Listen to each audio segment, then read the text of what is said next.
सबसे पहले आप सबको नमस्कार और भगवान को प्रार्थना कि आज हम जब यहाँ के लेपारादा ज़िले के CLF के राइजिंग डे में एकत्रित हुए हैं, अरुणाचल प्रदेश के सबसे युवा विधानसभा में हमारे प्रतिनिधि ऑनरेबल MLA श्री गोकर बासर के समक्ष उनके नेतृत्व में भगवान हमें आशीर्वाद दे कि हम आप सभी के साथ लेपारादा ज़िला को आगे ले जाने में कामयाब रहें।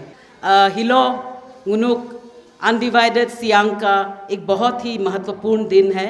नुनुम नारुएम सोलुंग गिदिबे उसके लिए आगाम पर इस बहुत ही पवित्र दिवस पर आप लोगों को राइजिंग डे के इस बहुत ही महत्वपूर्ण अवसर पर हम सभी की तरफ से बहुत बहुत शुभकामनाएं। जो मकाम आप लोगों ने हासिल किया है, हमें उम्मीद है आप हमें लेपारादा को आपके अपने ही मेहनत से हमें आप आगे ले जाएंगे। आज हमें ये जानना ज़रूरी है कि हम तब तक आगे नहीं बढ़ सकते जब तक हम अपने पीछे को ना देखें, अपने पास्ट को नित्य नागोमम कामायम गुनु आगे नहीं जा सकेगा। तो सेल्फ हेल्प ग्रुप का नितिन अरुणाचल प्रदेश में और भारत में क्या है, इसके ऊपर मैं थोड़े से आप लोगों के साथ, आप लोगों को पता भी होगा, हमारे ARSLM के बहुत ही युवा टीम आप लोगों को बताया भी होगा, फिर भी मेरा कर्तव्य है कि ज़िला अध्यक्ष के नाते मैं आप लोगों को उस रास्ते पर ले जाऊं जहां से सेल्फ हेल्प ग्रुप का एक उन्नति हुआ था। आप लोगों ने सभी सुना होगा लिज्जत पापड़, हम लोग पापड़ खाते हैं जब भी खाना खाएंगे, शायद आप लोग आज भी हमें पापड़ परोसेंगे, शायद नहीं। तो लिज्जत पापड़ जो एक कहानी है, वो उन औरतों की कहानी है जो एक साथ मिलकर एक सेल्फ हेल्प ग्रुप बना के उसके बाद उन्होंने एक छोटा सा एक अपने आप को एम्पावर करने का, एक अपने आप को इकोनॉमिकली इंडिपेंडेंट बनाने का जो उन्होंने ठान लिया था, तो वो एक छोटा सा सेल्फ हेल्प ग्रुप था जो एक बहुत बड़ा कंपनी के नाम में आज जाना जाता है। आप लोगों को पता है ना लिज्जत पापड़? हाँ, पापड़ एक कंपनी है। उसी तरीक़ा से भारतवर्ष में सभी जगह में कोऑपरेटिव जो सेक्टर है वो पहले 1970s और 80s और 60s में आप लोगों ने सुना होगा कोऑपरेटिव मूवमेंट, ये कोऑपरेटिव सोसाइटी, वो कोऑपरेटिव सोसाइटी। तो कोऑपरेटिव सोसाइटी का मूवमेंट का चलते फिर ये सेल्फ हेल्प ग्रुप का जो सृजन हुआ, ये सरकार ने देखा कि कोऑपरेटिव में फिर बहुत से कायदे कानून होता है, उसमें आपको रजिस्ट्रेशन करना होता है, बहुत कुछ नियम करना होता है, जिसके चलते देखा गया कि कोऑपरेटिव सोसाइटीज़ कुछ तो बहुत आगे निकल जाते हैं, लेकिन कुछ जो पीछे रह जाते हैं। तो भारत सरकार ने वहाँ के जो थिंक टैंक्स है, जो सोचने वाले, विचार करने वाले, प्लानिंग नीति आयोग, उस वक्त में प्लानिंग कमीशन के जो लोग थे और जो अन्य विभागों के लोग थे, उन्होंने जो हमारे इंटेलेक्चुअल्स है मिलजुल कर एक निर्णय लिया कि सेल्फ हेल्प ग्रुप ऐसा एक एंटिटी बनाए, ऐसा एक अस्तित्व बनाए जिसे हम सेल्फ हेल्प ग्रुप का नाम दें, और उस सेल्फ हेल्प ग्रुप में ज़्यादा फॉर्मेलिटीज़ नहीं होगा। लाइक माइंडेड, आप लोग जितने भी सेल्फ हेल्प ग्रुप है, आप लोग लाइक माइंडेड है, एक दूसरा का दोस्त है। कोई भी सेल्फ हेल्प ग्रुप में झगड़ा करने वाला दोस्त को कोई नहीं लेता है ना? आप लोगों को जब सेल्फ हेल्प ग्रुप बनाता है तब बताता है कि आपका मन से जिसका मन मिलता हो, फर्स्ट एंड फॉरमोस्ट वही होना है। सेल्फ हेल्प ग्रुप जब बनाता है, आपका मन से जिसका मन मिलता हो, आपका दिल से जिसका दिल मिलता हो, उसी के साथ आप सेल्फ हेल्प ग्रुप बनाएंगे। सही है या गलत? सही ना? तो पहला क्राइटेरिया इज दिस कि आपका मन उनसे मिले। तो उसके बाद देखा गया कि बहुत से ज़्यादा लोग करने से भी नहीं होता है, तो छोटा छोटा ग्रुप सेल्फ हेल्प ग्रुप का, आप लोग 50 लोगों का सेल्फ हेल्प ग्रुप तो नहीं सुना है ना, है कि नहीं? 50 लोगों का तो नहीं है सेल्फ हेल्प ग्रुप, छोटे छोटे हैं, 10, 8, 15। तो सेल्फ हेल्प ग्रुप का यही एक दूसरा मंत्र है। ये पहला मंत्र कि आपका दिल एक दूसरे के लिए प्यार भरा हो, आपका दिल मिले, आपका मन मिले। दूसरा है वो ज़्यादा बड़ा ना हो, है ना? ये 2 क्राइटेरियाज के साथ उसके बाद आपको ये फिर आ गया national livelihood mission, national rural livelihood mission बोलता है कि नेशनल जो हमारे कंट्री देश भर में जो गांव में जो हमारे लोग हैं, गांव में जो हमारे भाई बहन हैं, हमारे जो छोटे भाई है, बा दीदी है, बा माँ पिताजी होगा, बा किसी है कोई है जिसको अलग अलग स्कीम्स उनको पहुंच नहीं रहा है, तो उनको कैसे रीच करें, कैसे उन तक पहुंचे, उसके लिए बनाया गया नेशनल रूरल लाइवलीहुड मिशन, जिसका मंत्र था आजीविका, मतलब जीने का एक रास्ता दिखाना। उसके तहत अरुणाचल प्रदेश में ही नहीं, देश भर में स्टेट रूरल लाइवलीहुड मिशंस बनाए गए।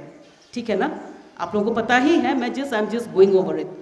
उसके बाद अरुणाचल प्रदेश, जैसे कि आप लोगों को पता होगा, ये 2011 से लॉन्च हुआ था।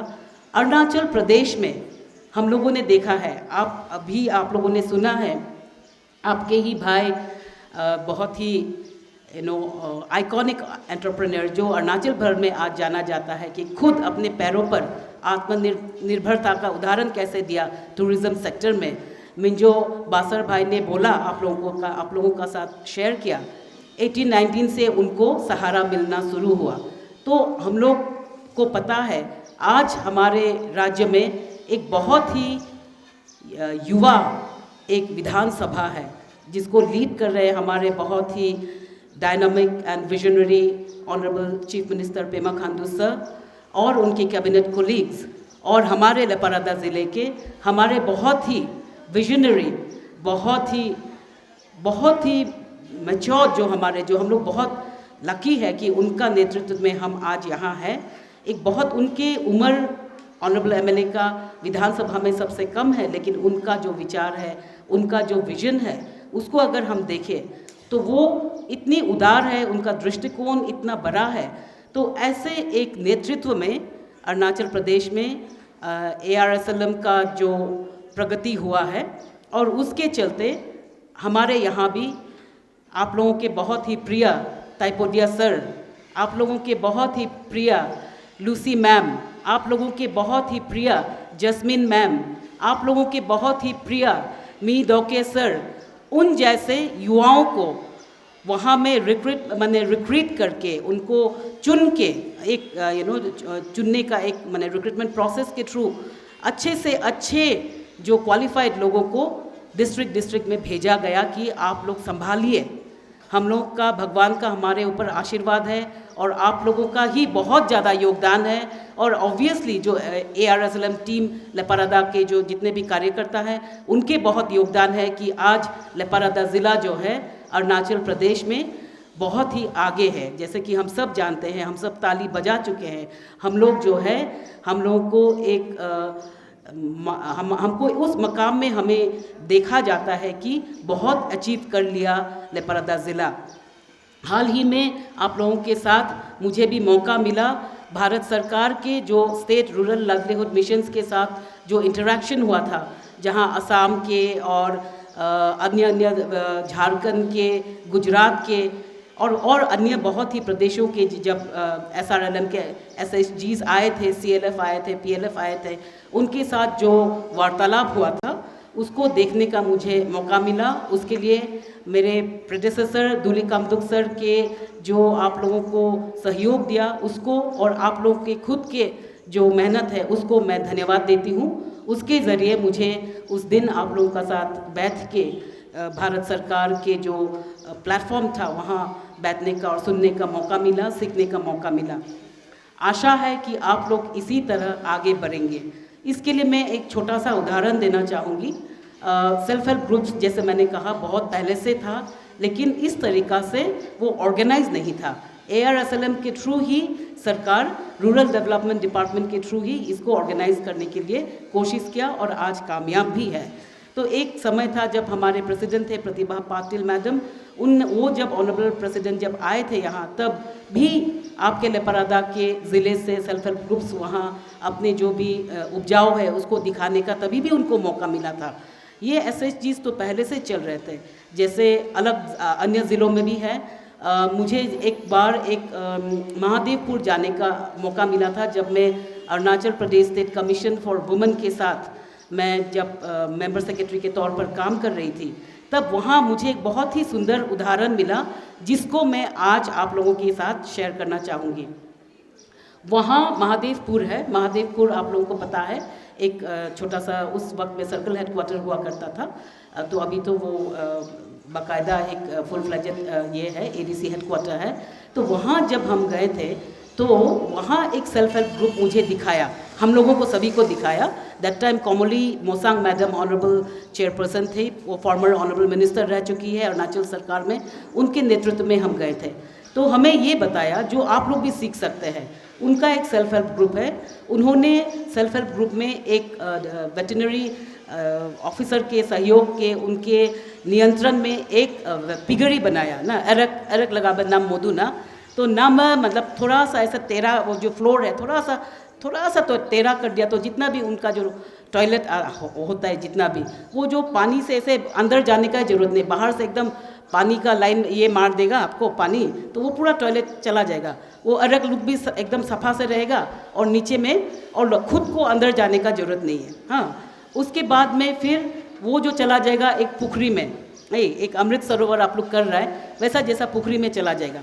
फिर पुखरी का अंदर उन लोगों ने बतख है, डाक को पाल के रखा है मैंने ना, बहुत अलग अलग टाइप का डाक। फिर वहाँ से डाक से फिर उन लोग अंडा भी निकलता है, और यहाँ से जो चला जाता है उसी पानी से उन लोग मतलब अपना जो भी है मतलब बाकी जो पेड़ पौधा जो सब्जी उब्जी में भी करके वो लोग इस तरीक़ा से एक बहुत ही कामयाब एक एसएचजी वो लोग चला रहा था। और उनको कोऑपरेटिव सोसाइटी की तरफ से नेशनल लेवल में उनको अवार्ड दिया था फॉर दिस। तो उसका सक्सेस का क्या कहानी है, तो हम लोगों ने पूछा कि आप लोग सक्सेसफुल कैसे हुआ, तो वो लोग बोला कि हम लोग सब ये एक एसएचजी होने से भी, एक एसएचजी का एक ngो अगर एक निम्न है तो मुझे अपना पति को भी देखना है, ngो एक अगर रिंगने है तो ngो तो फिर अपना कॉलेज भी जाना है ना, अलग अलग काम हमारा अपना होता है एक औरत होने के नाते। तो सारा दिन तो हम वो एसएचजी का काम में तो नहीं लग सकता है, तो उन लोग क्या करता है बारी बारी लो ना, 2 आदमी सुबह आएगा, ब्लू एरक को रोस्टर बना के एरक का वो सफ़ा करेगा, करके चला जाएगा, बाकी बात नहीं करेगा, वो लोग 2 ही आएगा। फिर 2 आदमी आएगा, 2 औरत आएगा, फिर खाना को एरक का जो खाना है उसको पका देगा, क्या क्या देना है नहीं देना है। लेकिन वो लोग खाना को देगा नहीं, क्योंकि खाना अच्छा से पकाया ख़राब से पकाया। फिर बाद में 2 नली आएगा, फिर वो दोनों खाना को देगा, अच्छा से पकाया नहीं पकाया देख के। उसका बाद में फिर 2 आएगा, फिर वो नेक्स्ट काम को करेगा। तो ऐसा करने से क्या होता है, टाइम मैनेजमेंट अच्छा होता है। सेम औरत को चारों मैंने सब इकट्ठा होके टाइम वेस्ट करने का नहीं है, सब अपना अपना काम करते रहेगा। उसी इसी मॉडल पर हम लोगों ने उस वक्त में बहुत इंस्पिरेशन ड्रॉ करते हुए, उनसे इंस्पायर होते हुए हम लोगों ने हर जगह में ये बोला कि ये वाला मॉडल को आप लोग अपनाइए। फॉर एग्जांपल जिंजर खेती अगर करता है, अदरक का खेती, तभी भी आप लोग का सेल्फ हेल्प ग्रुप में अगर खेती है तो आप लोग सारा हर दिन जाने का ज़रूरत नहीं है, अपना रोस्टर बना के, शायद आप लोग भी ऐसे ही कर रहे होंगे, उस तरीक़ा से कीजिए। क्योंकि जो आप लोग फ़िलहाल कर रहे हैं वो है पैसा को रोटेट करना, वो भी सही है, लेकिन पैसा अकेला रोटेट करने से भी नहीं होता है। आप लोग पैसा रोटेट करने में इतना एक दूसरा को मिलने का भी मौका नहीं मिलता है, लेकिन जब आप इस तरीक़ा के एक्टिविटीज़ करेंगे कुछ कॉमन एक्टिविटीज़ करेंगे तब भी आप लोगों को मिलने का भी मौका होगा। उस तरीक़ा से वो उदाहरण मॉडल को लेके अरुणाचल में चला।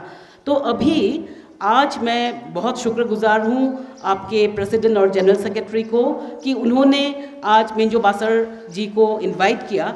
ये उदाहरण आप लोग होम स्टे में भी ला सकता है। होम स्टे में इस तरीक़ा से ला सकते हैं कि आप लोग मान लीजिए एक जगह को होम स्टे के लिए आप लोग आइडेंटिफाई कर दिया, रोस्टर बेसिस में कोई रिसीव करने वाला 2 होगा, खाना पका देने वाला 2 होगा, कोई एक घर को अगर आप लोग आइडेंटिफाई कर लें, उसके बाद में फिर उनको घुमाने वाला 2 होगा। इस तरीक़ा से होम स्टे में भी आप लोग एसएचजी का अपना एक पहचान बना सकता है। जहाँ तक टूरिज़्म का बात है, मैं उस दिन भी जब सोई गांव में निगम और सोई के लिए हमने एक स्पेशल जो टूरिज़्म सेक्टर में होम स्टे के ऊपर वर्कशॉप किया था, वहाँ में भी मैंने मौका लेते हुए आप लोगों को ये बताया था कि लेपारादा को टूरिज़्म के मैप में लाने के लिए ये विज़न जो है ये मेरा नहीं, ऑनरेबल एमएलए सर का है, श्री गोकार बासर जी का, कि जब मैं यहाँ डिप्टी कमिश्नर बन के ज्वाइन करने आई थी तब उन्होंने मुझे मार्गदर्शन दिया था कि अब क्यों ना हम कुछ ऐसे करें जिससे टूरिज़्म सेक्टर जो है हमारा लपरादा ज़िला जो है टूरिज़्म सेक्टर में आगे बढ़े, क्योंकि हमारे यहाँ कैलेंडर इवेंट होता है बास्कोन का। इसके अलावा भी लपरादा बहुत ही प्रख्यात एक ज़िला है। तो उनकी दृष्टि, उनके मार्गदर्शन से ही होम स्टे का जो प्रोग्राम है वो लॉन्च हुआ था। उसके बाद हम लोगों ने वही प्रोग्राम डिस्ट्रिक्ट लेवल में भी किया था। आप लोगों को रिक्वेस्ट है कि आप लोग जो है इस प्रोग्राम, होम स्टे प्रोग्राम को अपनाएं और आपके जो भी अन्य एक्टिविटीज़ है उसके साथ आप इसको भी लें। जैसे कि आपको पता है, बिकॉज सेल्फ हेल्प ग्रुप जो है उसको एक पहचान दिया है सरकार ने। उस पहचान का वजह से आज आप लोगों को कुछ भी फंड्स मिलने के लिए भी तकलीफ़ नहीं होता है, किसी के पीछे दौड़ने का भी तकलीफ़ नहीं होता है। आत्मनिर्भर भारत में आप लोगों ने स्कीम डाला है, वो सारे स्कीम्स अप्रूव हो गया है, आप लोगों को पता है। तो वो सारे स्कीम्स अरुणाचल सरकार के मार्गदर्शन में, हमारे ऑनरेबल एमएलए के मार्गदर्शन में सेल्फ हेल्प ग्रुप्स को जो ये प्रोत्साहन दिया गया, ये प्रोत्साहन आगे भी रहेगा। और ये प्रोत्साहन आप लोगों को हम सिर्फ आत्मनिर्भर भारत के स्कीम्स पर ही नहीं, अन्य स्कीम्स में भी, पर्यटन की स्कीम्स में भी और अन्य स्कीम्स में भी हम लोग देने के लिए हम लोग कोशिश करेंगे, अगर आप लोग उसको आजीविका के तहत आप अपनाएं। इतना बोलते हुए सेल्फ हेल्प ग्रुप्स को आप लोगों के जितना भी आप लोगों ने उन्नति किया है उसको देख के मेरा कर्तव्य बनता है कि चैलेंजेस के ऊपर भी हम थोड़ा बात करें। आज हम बहुत खुश नसीब है कि हम लोग यहाँ हैं राइजिंग डे के लिए, और भगवान को प्रार्थना करते हैं कि आगे भी इससे ज़्यादा लोग, आज 134 ग्रुप्स हैं, कल 200 ग्रुप्स हो, यही हमारा, और उससे भी ज़्यादा हो, ये हमारा भगवान को प्रार्थना है। लेकिन कभी कभी देखा जाता है कि सेल्फ हेल्प ग्रुप्स जो है कभी कभी मतलब जब तक ARSLM साथ दे रहा है वो एकदम बहुत सुंदर से पनप के आगे बढ़ रहा है, लेकिन कल अगर ARSLM जो आप लोगों में से कोई आगे वाला जो क्लस्टर्स है CLF में जो बहुत अच्छा से काम कर रहे हैं, PLF में है, वो क्लस्टर्स को, वो SHGs को उतना अटेंशन अगर नहीं दे पाएगा जितना आज दे पा रहा है, क्या आप उसको सस्टेन कर पाएगा कि नहीं, सवाल वो होता है। हम लोगों ने देखा अरुणाचल सरकार को भी भारत सरकार ने बहुत से स्कीम्स दिया था। हम लोगों के करीब में ही अनडिवाइडेड में वेस्ट सियांग में हम लोग का निगमोय जो फूड प्रोसेसिंग प्लांट था, आप लोगों को पता है, वो आज एक रिडंडेंट स्टेज पर है। तो आप लोगों को निवेदन है कि VDVK को जिसका उद्घाटन आज हुआ और इससे पहले दारी में जिसका उद्घाटन हुआ, उसको आप लोग सोने नहीं देंगे, लिज्जत पापड़ की तरह एक सक्सेस स्टोरी आप लोग बनाएंगे। ये आप लोगों को मेरी सभी के तरफ से, मंच पर जो है उनके सभी के तरफ से, अरुणाचल सरकार की तरफ से, और ARSLM टीम तो आपकी अपने ही टीम है, निवेदन है खासकर कि आप लोग उसको सजग रखेंगे और आगे बढ़ाएंगे। और इसके साथ आज जैसे हम लोगों ने यहाँ में, जब हम लोग आए थे यहाँ से पहले, जब हम लोग वहाँ गए थे VDVK के इनॉग्रेशन में, तब मी डोके सर ने बोला था कि शायद अभी जो स्ट्रक्चर है वो स्ट्रक्चर जो शायद अभी जितना भी आप लोगों का सामान आने वाला है उसके लिए काफ़ी नहीं है, और एक स्ट्रक्चर उनको शायद ज़रूरत होगा, इसका उन्होंने हल्का से जिक्र किया था। उसी जिक्र को लेते हुए मेरे औकात में एज अ डिप्टी कमिश्नर मेरे पास ज़्यादा फ़ंड नहीं रहता है, बल्कि फ़ंड होता ही नहीं है, फिर भी मेरे पास जो भी थोड़ा सा फ़ंड है उसमें से मैं वो बगल वाला जो आप लोगों का वहाँ में शेड है, इंडस्ट्रियल शेड है, वो मैं DDI मैडम के परमिशन के साथ मैं I would like to announce a small grant of 1 lakh rupees for renovation of the neighboring shed which VDVK is likely to take up। आप लोगों का शायद ये हो जाएगा जल्द ही। तो इसमें भी आप लोगों को मैं बता दूँ, आप लोगों का जब आप लोगों का परमिशन के लिए बोर्ड जब बैठा, तब मैडम ने मुझे बताया, DDI मैडम ने, कि मैम हम लोग 10 साल के लिए ये VDVK को हम लोग दे सकते हैं। तो मैंने बोला 10 साल के लिए देने से 10 साल तक चला पाएगा कि नहीं, ये पहला हम लोग को तय करना है, अपना लिए एक चैलेंज लेना है कि yes I can do it for 10 years, I can do it beyond 10 years। हम आज एक अरुणाचल में ही नहीं, भारतवर्ष में ही नहीं, विश्व भर में हम एक नाम बनाएंगे, अपना प्रोडक्ट्स को हम लोग सेल करेंगे। जैसे ये ज़ीरो का ये नारा आबा वाइन है, वो भी एक महिला खुद वो जो खुद अपना से एस्टैब्लिश करके आज नारा आबा वाइन बहुत ही कम समय में विश्व भर में प्रसिद्ध है। उसी तरीक़ा से एक सपना देखने के लिए, अपने आप को मजबूत करने के लिए मैंने बोला कि नहीं, हम 10 साल का बात नहीं करेंगे, फ़िलहाल हम लोग 5 साल का बात करेंगे। 5 साल में अगर वो अच्छा करते हैं, उससे दुगुना त्रिगुना हम लोग देने का कोशिश करेंगे। तो आप लोगों को ये एक आप लोगों को हाथ जोड़कर विनती है कि आप लोग इस जो हमारे दौर पर निकले हैं, अपने आप को मजबूत बनाने का, अपने आप को एम्पावर्ड बनाने का, ये दौर को आप लोग कायम रखें और आप लोगों को 10 साल के बाद, 20 साल के बाद भी इससे ऊंचा मकाम में हम देखें, यही भगवान को प्रार्थना है। और इसी के साथ आज मैं ज़्यादा बात नहीं करूंगी। आप लोग बहुत उत्सुक है ऑनरेबल एमएलए सर को बात करने के लिए, उनकी वाणी को सुनने के लिए। तो before my wind up, I just like to say a few words. Woman is not about empowerment. हमारा शक्ति जो है, महिला शक्ति बोलता है ना, महिला शक्ति के वजह से हम लोग आगे नहीं जाता है। तो क्या का वजह से आगे जाता है बताइए? मैं यहाँ में एक वुमन हूँ, मैं कितने सालों से मैं नौकरी करके आई हूँ। वुमन कमीशन का साथ भी मैंने बहुत साल नौकरी किया, योगदान दिया जो महिला शक्ति को आगे बढ़ाने का। तो मेरा जो एक्सपीरियंस है, मेरा जो अनुभव है, महिला जो आगे इसीलिए नहीं होता है कि उनके पास शक्ति है। महिला इसीलिए आगे होता है बिकॉज उनके पास सहन शक्ति है। हमारे अंदर सहने की शक्ति है। शक्ति तो सभी के पास होता है, ताकत ना, ताकत सभी के पास होता है, लेकिन आगे ताकत अकेला से नहीं जा सकता है। आप लोगों में से कुछ क्रिश्चियंस भी होंगे, तो उसमें भी लिखा है, बाइबल में भी लिखा है कि the meek shall inherit the earth. The meek मतलब जो हम्बल है, जो ज़्यादा मुख से ज़्यादा चिल्लाता नहीं है, ज़्यादा बात नहीं करता है, जो कार्य करता है, द मीक, वही पृथ्वी को इनहेरिट करेगा, ऐसा बोलता है, वो बाइबल में है। वो तो जैसे वो आप रिलीजियस लाइन पर जाएंगे, और रिलीजियस लाइन पर भगवान की वाणी है, वाणी माना जाता है। और उसी वाणी को मैंने भी अनुभव किया है कि हम अपने शक्ति तो बहुत रूप में होता है, लेकिन शक्ति के वजह से नहीं, हम अपने सहन शक्ति के वजह से ही आगे बढ़ने में हम कामयाब होते हैं। तो आप लोगों की इस सहन शक्ति को मैं नमन करती हूँ। कुमृत दुना, once again a very happy raising day.